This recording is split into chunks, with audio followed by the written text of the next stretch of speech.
Whether it's a rookie, whether it's a veteran, whether it's an old name in a new place with a new jersey number. Jane, who is a wide receiver that you are watching closely in 2021? I just want someone to talk to me about me the way that Nick Sirianni talks about Devontae Smith. I mean, God, the passion, the love, the commitment. CeeDee Lamb is the one that I'm keeping an eye on. I know that's a throwaway because I cover the Cowboys, but seriously, hear me out. He had to go through his rookie year with 4 different quarterbacks, all right? He put up 935 receiving yards as a rookie with a broken O-line and Amari Cooper and Michael Gallup in the lineup. Now, how special is that? Do you guys like Julio Jones? He had 1,015 total yards as a rookie. Lamb was just a yard short of that. DeAndre Hopkins, he had 802 receiving yards with quarterbacks like Matt Schaub, Casey Keenum, and TJ Yates. So I think we're going to see a big jump from CeeDee Lamb. I loved what I loved the most about him was his quiet confidence. And that team was sort of missing leaders last year as they were dealing with injuries and guys not being able to be on the field because of COVID. And I just saw him wanting to step up, knowing his place, but I think he's going to feel a little bit more confident in year 2. And I just love seeing how that wide receiver room gels together. One thing that stood out to me when I talked to one of the Cowboys, they said that this is the quietest group of wide receivers that they've ever been around. And they said that in a good way. You typically anticipate guys like Michael Gallup, Amari Cooper, and CeeDee Lamb to be brash and bold, and we've certainly seen that in Dallas.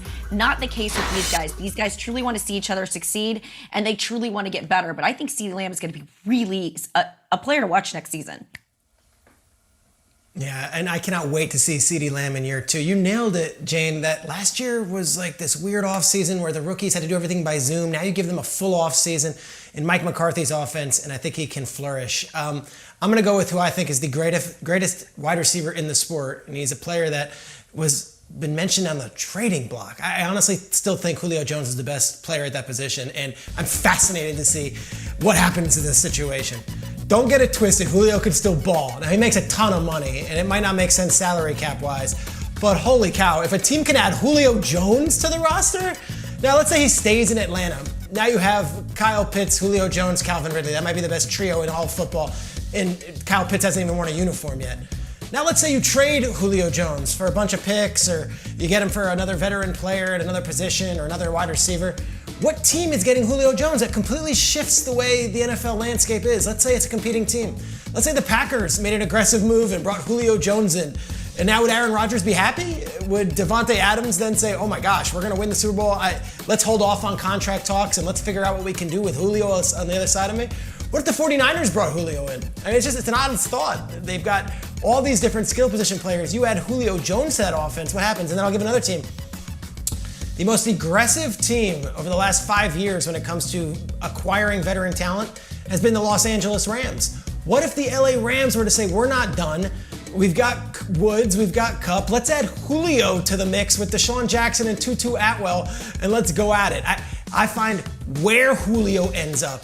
And if he stays in Atlanta, that's fine. They're going to be really good on offense. But if he is shipped to one of these contenders and he ends up in, LA or San Francisco or Green Bay, or go to one of the NFC East teams that are opposing the Cowboys, things get really interesting in football.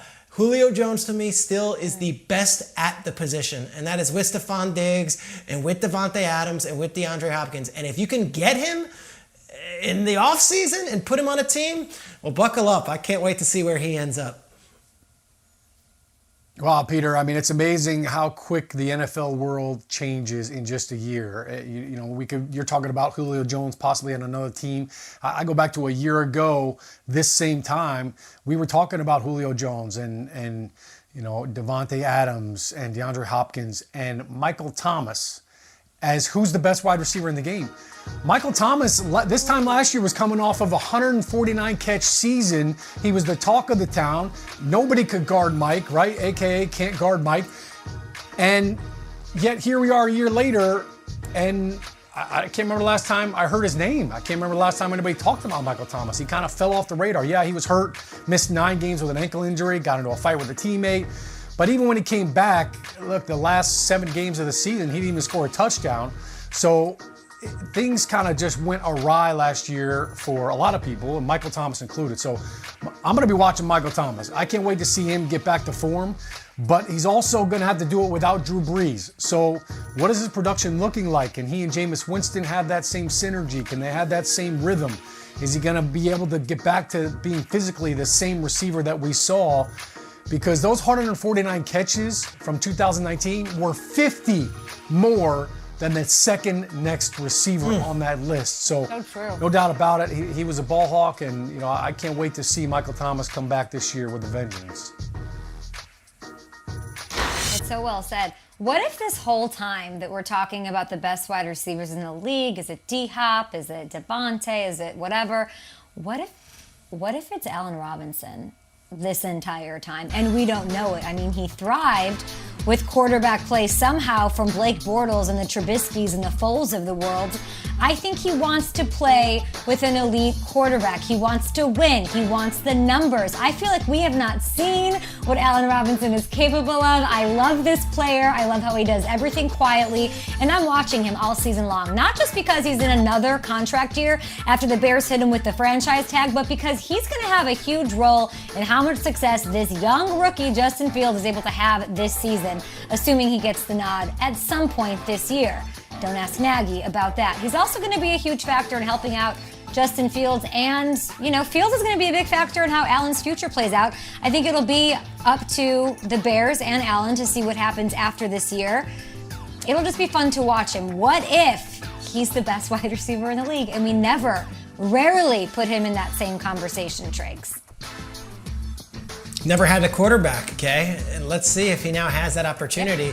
And of course, he's on a franchise tag deal, which makes it even all the more interesting. If he goes nuts, he could be the most hotly pursued free agent wide receiver we've seen in recent years. So I'm fascinated for Allen Robinson's big season this year, especially if we get Justin Fields at quarterback. Yeah, and I think he's sort of depending on that connection with Justin Fields, because if that doesn't exist, then Allen probably won't re-up and he'll be out the door on the Bears side of things. So I'm looking at that connection between that rookie and the veteran wide receiver in Chicago whenever he gets to start. Not week one, Nagy, right?